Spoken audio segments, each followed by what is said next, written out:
Some people would tell a religious person, how do you know that your religion is the right religion? There are so many religions out there. If there is 1,000 and you're believing in one, is it the only right one? And then they would go, I will not pick a religion out of the 1,000, because if I pick one, it means I am disbelieving in the other 999. And the God of those 999 might get upset with me and throw me in hell anyway. So I will just pick nothing, because picking one out of 1,000 is not so much different than picking none out of 1,000. Is this a valid argument? Let's explore.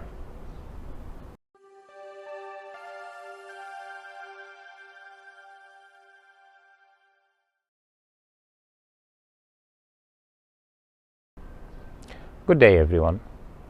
On the question of worshipping God and worshipping Him through His religion, there are actually two questions. Number one, is there God? And we have addressed this in the last two episodes. You can review them here. But then the other question is, how do we worship the one God? How do we know Him? How do we understand the way that He wants us to worship Him through His religion? How do we know that this is His right guidance? We need to go back in time together. You see, God created us and He cared about us. When He created people, He sent them messages with His guidance, with prophets and messengers. But people inhabited the earth in very different places. So God said to us in His final message to humanity that there is not a single community of people unless He has sent to them a prophet and a messenger with His message.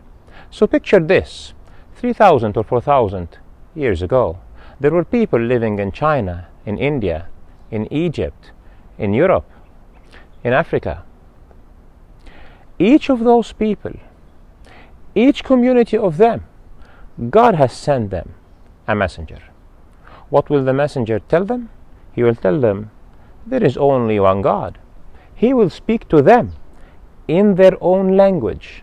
When He delivers a message to them, it will be in their language, in their tongue that they understand.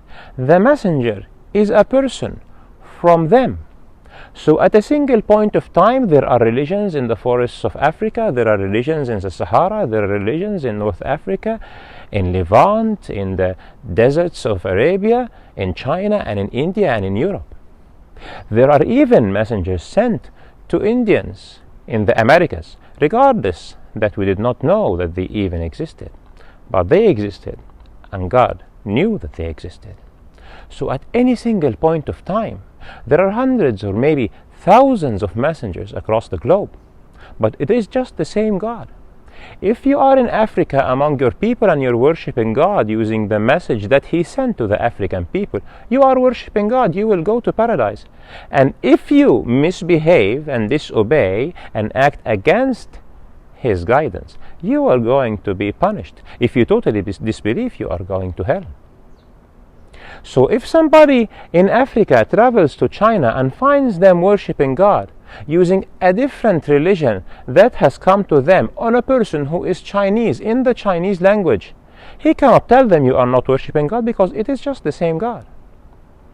As time progressed, God sent very important messengers in this piece of land in the Middle East, in Levant, in Assyria, in Egypt, in Arabia. And those messengers were special. They were carrying messages exactly in the center stage of the earth. Those messages also spread. Things like the Roman Empire became a thing. So as time advanced, as human population increased, as empires became center stage on world politics, as this part of the globe became very important, also the messengers that came to it became very important. But we need to look at what happens to messengers and what happens to messages. When a messenger comes, he delivers the message. He entrusts his disciples with the messages. But with time, people start corrupting the messages. They start inserting, they start omitting, and they start changing. They start putting agents in the relation with God. They will tell you, God will not accept you unless you go to this priest in this temple and you give this amount of money. But is this in God's religion? No. They will create idols and they will tell you, this idol is a partner to God. This idol God has appointed. I know, I am telling you, I am the priest. God has appointed this idol and he is taking care, for example, of the inundation of the river that will give water and fertility to your soil. You need to give alms. You need to give korban. You need to slaughter animals. You need to give money for this idol and for that idol and for that other idol, and each idol has a priest and each idol has a temple. It becomes business. So what happens? The messages get corrupted by people. The messages maintain that there is a God, but with time he is not the one God. Partners to him start appearing center stage. Children and families start appearing center stage, and agents to him start appearing center stage. And then monarchs come to the picture. A Pharaoh will say, I am the son of God. A Caesar will say, I am ruling with divine rule. I am the representative of Apollo or whatever other god on earth. It happened almost with every religion. What happens? Does God leave humanity to go astray? No. God always have people who are inspired and they stand strong and say, no, you are changing God's religion. And then when normal people are not enough, God sends another messenger. And the new messenger comes with a new fresh message that corrects the path, that tells the people, what have you done to the message that came with the last messenger? What you have you done is corruption. And these are the corruptions, and he sets the corruptions aside and he gives them fresh guidance. Messenger after messenger, corruption after corruption, the course is corrected. But then, how do you know that this next messenger is a messenger? The previous messenger will tell you that another messenger will come. The signs of prophethood are known so that when a messenger comes, people will know that he is a messenger. The prophets of the Israelites knew that there is a Messiah who is coming. They also knew that there is a prophet at the end time who is coming. The Hindus knew that there is a prophet of the end time that is coming. His description is very well stated. The place that he appears is stated. The Christians know that there is a prophet of the end time that is coming. Jesus talks about Paracletus.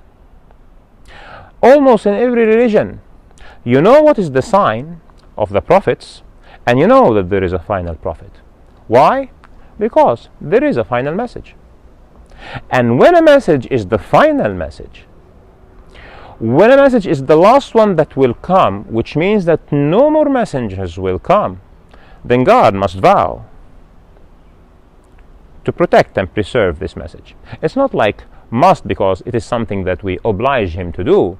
It is logically how it will go, because he cares. We expect him that if a message is the last one, that he will protect it.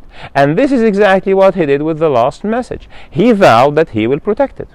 When you look around, you find very different versions of all the ancient religions. But the last message alone, the Quran, for example, in this case, there is only one copy. It is in the original language. God has vowed to protect it and preserve it, and he did what he promised to do. So we go back to the question that we started the episode with. There are 1,000 religions. Are they all wrong? No, they are not wrong. They were in their origin messages from God. But then the question is, are you picking a religion that has no scripture whatsoever? Do not pick this religion. If you are living in that specific place where Christianity is commonplace, bring the scripture of Christianity. Look into the Torah. You will find that there is only one God, the God of Abraham, the God of Moses, the God of Jacob. When you look in Hinduism, if you are in India or in China, you find that Hinduism preaches one God. He has no idols. He has no partners. He has no images. But what happens? How come there are thousands or millions of gods worshipped in India? This is a question that you need to ask yourself. Look at the scripture that has been sent down from God. You will find that it is the same God. And then, what should you do? What you should do is, number one, look at the religion in the place that you are. Look at the scripture. The same way that you study science and you find different theories about the same observation, and you do effort to find which one is the right one. You need to do the effort. Do your research. It has always been one God. We have argued that it is impossible that there is any other solution except that there is one God in episode 2. So this one God is in the scripture. If you have noticed that the scripture has been corrupted, there must be another one that came after it that corrected the course. Find the other one that corrected the course. If it doesn't preach that it is one God, there is a corruption. Find the final message then that says that there is one God. Find the scripture and you find the truth. So what happens if today you are looking into the religion that you started with, and you're doing all your best to find God, sincerely to Him? You are on the way. You say, God, please guide me.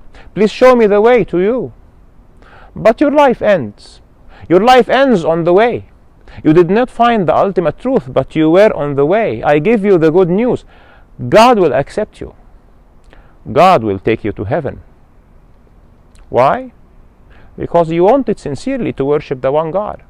We have two stories about two people that we have mentioned in previous episodes.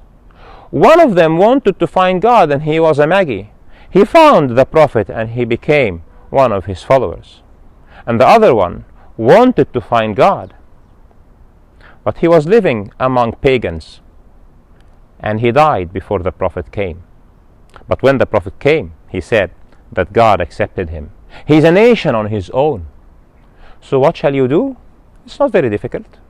Start from your religion, from its scripture, and find the true God and His true message and His true guidance, and follow it. It will take you to the final message and to the true message. This is an exercise you need to do for yourself. I can help, but it is your exercise. Or go to the final message that came. Look into the scripture and verify that it is the final message and follow it. This is the reason we are here.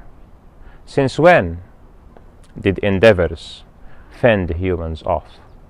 Our life are very, very entangled network of endeavors.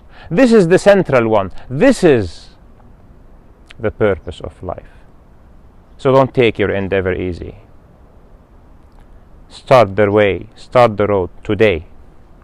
If you reach the truth, you have won. If you die before you reach it, you have also won. Because God is merciful, He will hold you accountable for your best effort if you are sincere. I pray for light and guidance and blessings to those who start a serious pursuit to sincerely find God. Please, do share this message with those who are confused. Share this message with those who are steadfast on their religion and they are attacked by others. How do you know that this is the right religion? Subscribe to the channel. Click the notifications button so you get notifications with the oncoming episodes. Peace be upon you all. Thank you.